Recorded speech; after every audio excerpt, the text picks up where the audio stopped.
One day, James had to wait at the station till Edward and his train came in. This made him cross. Late again? Edward laughed, and James fumed away.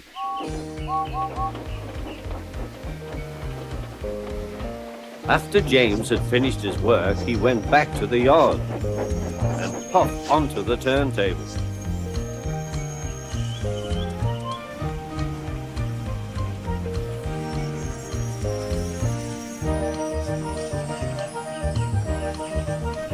He was still feeling very bad-tempered. Edward is impossible, he grumbled to the others. He clanks about like a lot of old iron, and he is so slow he makes us wait. Thomas and Percy were indignant. Old iron? Slow? Why, Edward could beat you in a race any day. Really? Said James. I should like to see him do it.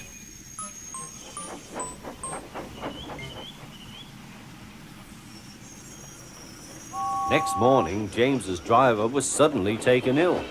He could hardly stand, so the fireman uncoupled James ready for shunting. James was impatient. Suddenly, the signalman shouted. There was James puffing away down the line. All traffic halted, he announced at last.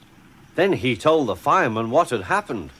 2 boys were on James's footplate fiddling with the controls. Phew! They tumbled off and ran when James started.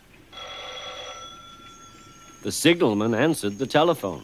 Yes, he's here. Right. I'll tell him. The inspector's coming at once. He wants a shunter's pole and a coil of wire rope. What for? Wondered the fireman. Search me, but you'd better get them quickly. The fireman was ready when Edward arrived.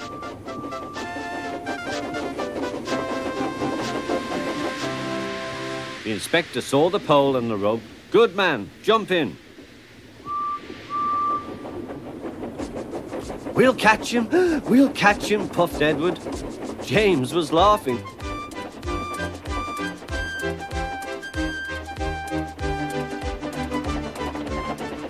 What a lark, he chuckled to himself.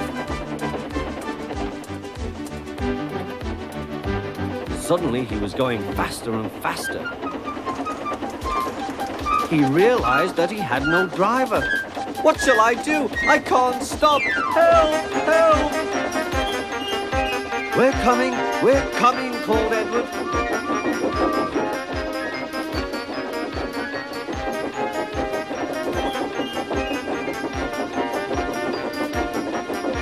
Edward was panting up behind with every ounce of steam he had. At last he caught up with James.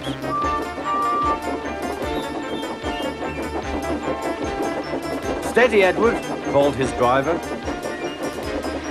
The inspector stood on Edward's front, holding a noose of rope in the crook of the shunter's pole.